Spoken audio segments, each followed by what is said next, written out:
Hello friends, आपका स्वागत है हमारे चैनल में। ब्रिटेन एक ऐसा कंट्री जिसका कॉलोनियल पास्ट एशिया तक फैला है, आज फिर से इंडो पैसिफिक में अपनी मिलिट्री और डिप्लोमेटिक प्रेजेंस बढ़ा रही है। रिसेंट ईयर में यूके ने वॉरशिप इंडो पैसिफिक वाटर में भेजना शुरू किया।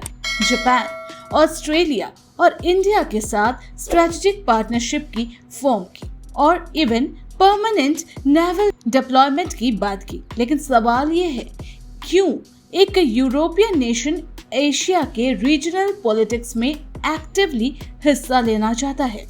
आज के इस वीडियो में हम समझेंगे यूके के इंडो पैसिफिक पाइवोट के पीछे क्या स्ट्रेटजी है, उसके वॉरशिप डिप्लॉयमेंट का क्या मतलब है और ये सब कैसे इंडिया, जापान और ऑस्ट्रेलिया के रिलेशन को इन्फ्लुएंस करता है। तो चलिए शुरुआत करते हैं।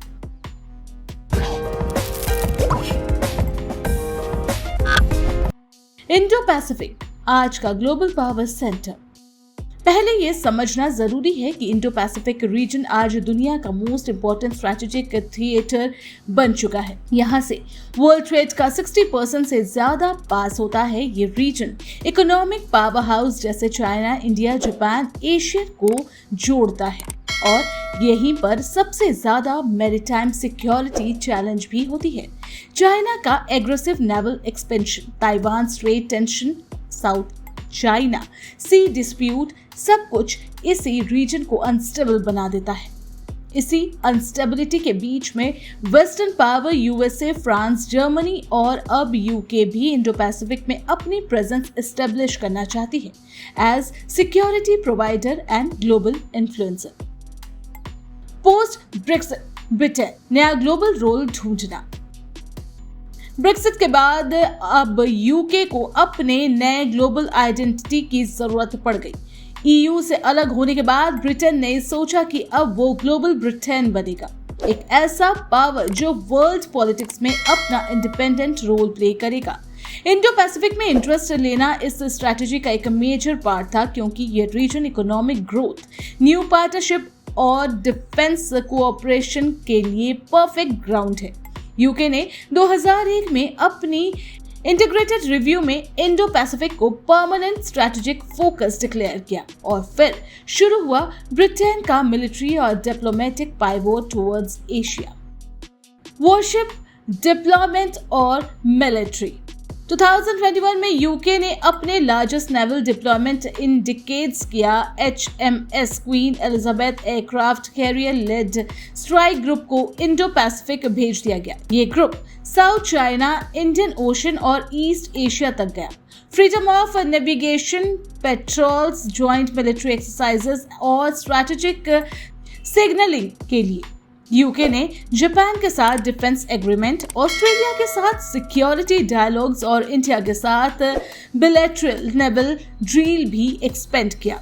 रिसेंट में यूके ने इंडो पैसिफिक में परमानेंट वॉरशिप प्रेजेंस मेंटेन करने के लिए डिसीजन लिया, जिसमें रॉयल नेवी के 2 शिप परमानेंटली ये रीजन में ऑपरेट करेंगे। ये सब इस बात का सिग्नल है कि यूके चाइना के असर्टिव बिहेवियर को काउंटर करने में वेस्ट का एक्टिव पार्टनर बनना चाहता है।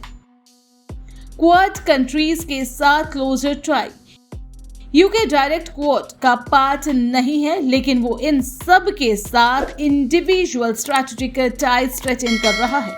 इंडिया के साथ यूके ने मैरीटाइम सिक्योरिटी, साइबर डिफेंस और क्रिटिकल टेक्नोलॉजीज पर पार्टनरशिप बढ़ाई है। जापान के साथ यूके ने रेसिप्रोकल एक्सेस एग्रीमेंट साइन किया है, जिसमें मिलिट्री फोर्सेस एक दूसरे के टेरिटरीज में ऑपरेट कर सके। ऑस्ट्रेलिया के साथ यूके AUKUS अलायंस में शामिल है, जहां न्यूक्लियर सबमरीन्स और एडवांस डिफेंस टेक्नोलॉजी शेयरिंग हो रही है। ये कोलैबोरेशन दिखाता है कि ब्रिटेन इंडो पैसिफिक में indirect Quad plus role play कर रहा है, जहां वो सिक्योरिटी, टेक्नोलॉजी और ट्रेड डिप्लोमेसी के थ्रू रीजन में एक स्ट्रॉन्ग स्टेक होल्डर बन रहा है।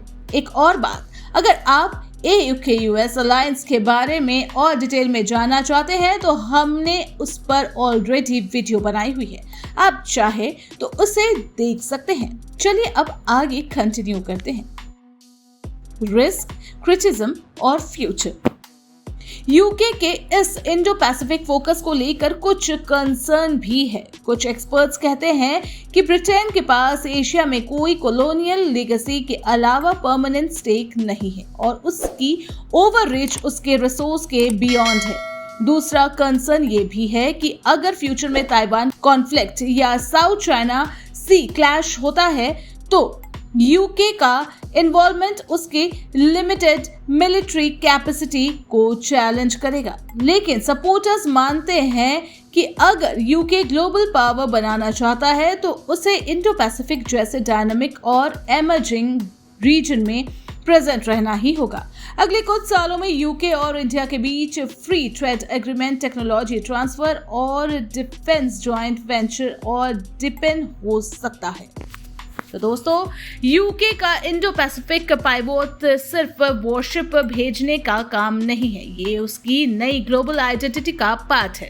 पोस्ट ब्रेक्सिट दुनिया में ब्रिटेन चाहता है कि उसका रोल सिर्फ यूरोप तक लिमिटेड ना हो और इंडो पैसिफिक के लिए ये नया जियोपॉलिटिकल प्लेग्राउंड बन गया है। आपको क्या लगता है, क्या ब्रिटेन इस रीजन में लॉन्ग टर्म स्टेक होल्डर बन पाएगा या ये बस एक सिंबॉलिक शो ऑफ स्ट्रेंथ है?